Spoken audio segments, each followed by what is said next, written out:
Now this is a video I like. 9 of the most mysterious islands on Earth. This is my Secret Truths YouTube channel. And I'm down. Let's check this shit out, man. I love this type of stuff. Just different islands that we don't know a lot about, or like unexplored places in the United States. Or sorry, not the United States, in the world. It's always super fucking fascinating because, you know, with all these satellite imaging and the world growing, it's small. Everything is tiny. You want to see what a shop looks like in China? You can look it up on the internet. See the full menu for the place. There's probably a vlog up of somebody visiting it and shooting video of it. And so exploring some of the more mysterious things in the world is always nice, dude. So let's check it out, man. From the possible site of the legendary Garden of Eden to an island that may cover an alien base, today we look at the 9 most mysterious islands on Earth. Dun, dun, dun, dun, dun, dun. All right. Number 9, Island of Socotra. Off the coast of Somalia, in the Indian Ocean, is an island that seems as though it belongs on another planet. Socotra Island has long been theorized as a location for the biblical Garden of Eden, and just by looking at pictures of it, you can see why. The island is home to several species of plants that can't be found anywhere else on Earth. There are the Dr. Seuss-looking Adenium Socotranum, which have big bulbous trunks and tiny gnarly branches that sprout from their tops and bear flowers that are a marvelous shade of pink. Their odd appearance makes them kind of look like giant root vegetables. Then there are the dragon's blood trees, which look like perfect natural umbrellas. Dragon blood tree. What the fuck? Yeah, well, I can't pronounce that. Oh, I could buy one. Dragon's blood tree from a nursery. Oh no, it's cheaper than that. The wall art is more expensive than the tree. The wall art for the tree is more expensive than the tree. They have trunks that resemble that of an average tree, that is but cool. Their thick, tightly bunched branches shoot upwards and form a mushroom-like crown. Socotra is also home to 3 geographically unique species of bird: the Socotra sunbird, Socotra grosbeak, and Socotra starling. Nice. There aren't many other creatures that inhabit the island other than that of bats and insects. And the last time it was home to man was around the year 100 AD. Adding to the mystery, the island has been the site of dozens of shipwrecks over the years. That's good. Number 8, Palmyra Atoll. Though technically not an island, but an atoll that formed from coral, the mysterious nature of Palmyra Atoll cannot be ignored. Also known as Palmyra Island, the breathtakingly beautiful ringlet sits between American Samoa and Hawaii. Though it is full of lush vegetation and appears unblemished by man, the island has long been the subject of superstition and folk tales. There have been several cases of violent shipwrecks and mysterious disappearances of ships on and around the island. Those who have observed the island and survived to tell their tales have claimed having seen some extremely bizarre sights, like that of floating lights, ghosts, and sea monsters. It is also reported to be home of an incredible amount of sharks who may have developed a distinct taste for humans. There is also the story of lost Incan treasure that may still be on the island. These tales and others which cannot be discussed due to their graphic nature have made Palmyra the stuff of legend among sailors and Pacific Islanders for centuries. Number 7, Vulcan Island. Vulcan Island in the Philippines isn't necessarily an island that is shrouded in mystery, but it is definitely a mind-blowing locale. On the northern Philippine island of Luzon, there sits a lake named Taal, and in that lake there is an island called Taal Volcano. Now I got some people inside in the this Philippines that watch is the world's largest crater lake, and inside of this lake there sits yet another island known as Vulcan Island. Not only is Vulcan Island one of the most fascinating of natural recursion, it happens to be located on one of the most active volcanoes in the entire Pacific Ocean. Because of this fact, it is incredibly dangerous to visit Vulcan Island, as it has been quaking and bubbling since 1991. Tell me about it. Number 6, Philippines. I need to hear Easter about Island. That. The world-renowned Easter Island still attracts tourists, anthropologists, and archaeologists to this day, who are both perplexed and in awe of the statues left behind by the ancestors of the native Rapa Nui peoples. Though the mysteries behind these statues, called moai, are now mostly solved. They aren't the only puzzle that has confounded visitors to the small island off of Chile. Scientists recently answered one of the biggest questions surrounding the moai, which was how did the Rapa Nui move these massive stone idols? They found out that these statues were specifically designed to have pot bellies so that they could be rocked back and forth until they were eventually wiggled to where they wanted them. But the mystery that still remains unsolved doesn't have to do with the moai, but rather the people that built them. The Rapa Nui have been found to have a completely separate genetic heritage to that of nearby native South American peoples. In fact, their closest genetic relatives actually came from Pacific Islanders that live near Southeast Asia. So, what is the mystery? Well, despite being located in the Pacific, Easter Island is still thousands of miles away from the Rapa Nui's nearest relatives. So how did they get there? Yeah, that's a good ass question. How did they build such advanced structures and invent their own agricultural system at such an early period in history, despite being geographically isolated from civilizations with similar advancements? That's dope. Number 5, the Island of Dolls. The Mexico City borough of Xochimilco is steeped in Mexican history because it has long been the hub that connects the various canals and lakes of Mexico. It has been the cultural melting pot of the country. One particular floating garden on the canals of Xochimilco may be eerie to outsiders, but its origins come from a caring place.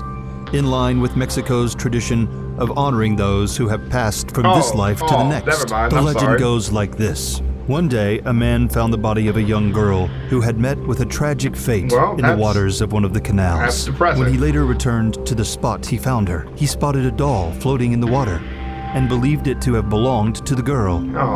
In order to pay tribute to the girl, he tied the doll to a nearby tree. As the days passed, he still felt the girl's spirit wasn't at rest, so he started to bring more dolls and hang them on the trees.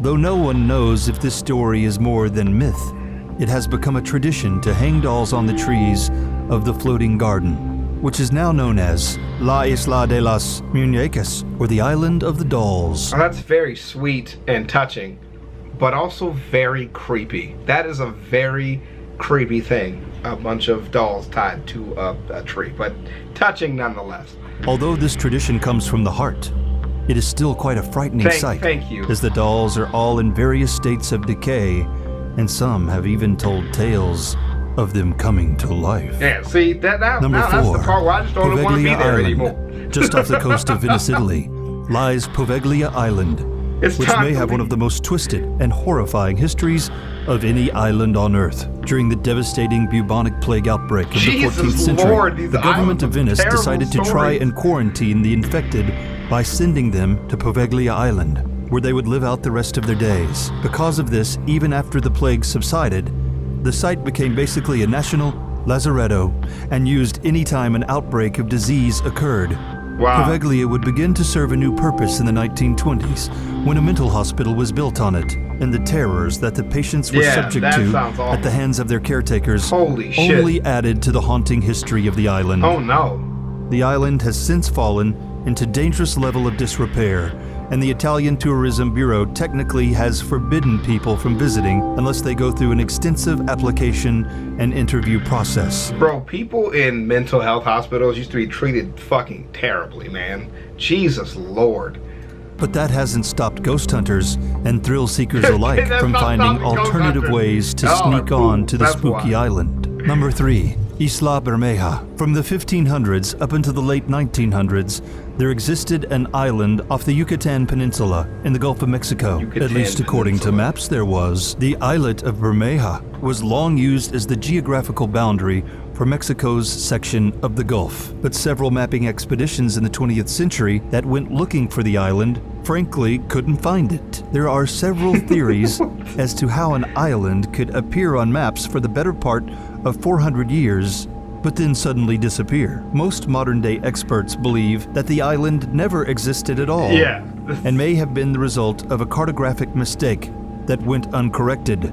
Some say that the island, Most which was people were bad described at making maps. as being the okay? color of strawberry blonde hair, did exist, but sank into Bro, the his ocean. voice cracks This are theory real. is backed up by British maps dating back to the 1840s, which described the island being slowly swallowed by the sea. However, there are those who believe that the island's disappearance and the fact that it had political significance are not mere coincidence, because the Gulf of Mexico is one of the most oil-rich regions on Earth. Some have theorized that the island's existence was only perpetuated by the Mexican government in order to strategically extend their claim. On the flip side, there are also conspiracy pretty theorists smart, actually. who believe the island did exist but was destroyed by the United States Bro, government why'd they put this man with foil over his for head? the same reason. Other conspiracies claim that the island still exists, but that the evidence has been wiped away from maps due to it being the site of top-secret activities. That would be Number smart as 2, well, too. Floating Those are all, Island. The last couple ones are smart. You know, besides the destroying of it would be very, you know, not very pragmatic. But, you know, if it's still being there, you know what I mean? And just like using it for secret experiments or making up that it existed just so you get more land. I mean, that's just smart. While surveying the Paraná Delta of northern Argentina in 2016, with the hopes of finding the perfect setting for his upcoming film, Argentinian filmmaker Sergio Newspilum found one of the most peculiar places in the world. Deep in the misty marshlands, Sergio came upon a lake that appeared to be shaped like a perfect circle. Okay. Not only that, but there was an island in the lake that was exactly the same shape, and it filled up the majority of the lake, leaving only a thin ring of water around it. Interesting. Sergio was fascinated with the island that would come to be called That's kinda the cool. Eye, and quickly returned with a small research party. His team reported some strange findings. They found that the island was actually floating in the water and appeared to rotate around the lake on its own axis. They also say that the lake water was astonishingly cold and clear, and the bottom of the lake was significantly harder than the rest of the ground Floating? in How the would that area. happen? Because of these mysterious observations, Sergio decided to scrap the initial film project he was working on in favor of shooting a documentary on the Eye. Since the word got out on Floating Eye Island, several conspiracy theories, with it at the center, have arisen. The Garcia Island, which has been shrouded in conspiracy. Diego Garcia The island, which is part of the Chagos archipelago, was uninhabited when it was settled by French colonists in 1793, who brought hundreds of 1793. slaves to the islands to work their plantations. Oh, no. The island would eventually fall no. under British control as a result of the Napoleonic Wars. After slavery was abolished, the freed slaves, who had established their own cultural identity, stayed at the island and continued to till the land. But the Chagosians, as they had come to be called, were forced out of their home in 1971 in order to make way for a United States naval base. Bastards. The US and UK had come to an agreement allowing the US Navy to take control of the island. But the base that the Navy wanted to build required the Chagosians to be unwillingly relocated. So where'd they go? The arguably unethical methods the United States used to get the islanders to comply, such as slowly cutting off their supplies or euthanizing their pets, would only add depth to the conspiracy theories that would subsequently arise about the island. Damn. Well, ChavezzSlovakia, that is actually justifiably mysterious, and I like it. It's a little bit of the mystical, a little bit of the unknown, a lot of the secrets, and a lot of it, you know, kind of verifiable. Is fun. That's just a fun one. Asking real good questions, I think. Some of which you can get from historical context, probably, and others that, you know, you just don't have good answers for because all you can do is speculate. I like it. It's a good balance of it all. I like it, man. The doll one's got me fucked up. That one's the one that's got me fucked up. Because that's like one of those real ass things, but it's creepy. Even if you go through, even if you don't believe in ghosts or anything, that's still a creepy one. Like, tell me you wouldn't feel a little weird going out and seeing that. Like, that just would be a little shocking. So, I like it, dude. This was very good. I'll see y'all around, ChavezzSlovakia. Peace. Crocs, Crocs, Crocs, Crocs, Crocs, Crocs, Crocs, Crocs, Crocs, Crocs, Crocs, Crocs, Crocs, Crocs. I'm rocking Crocs. I'm rocking Crocs. I'm rocking Crocs. Wearing Crocs, boy. I'm rocking Crocs. I'm rocking Crocs. I'm rocking Crocs. Wearing Crocs, boy. My Crocs are gold. My pops is old. My Crocs got soul. My Crocs are bold. I go to church wearing Crocs. I'm always turned wearing Crocs. My Crocs are great. Your Crocs are lame. With my Crocs, I can cross a lake. Crocs, Crocs, Crocs, Crocs, Crocs, Crocs, Crocs, Crocs, Crocs, Crocs, Crocs, Crocs.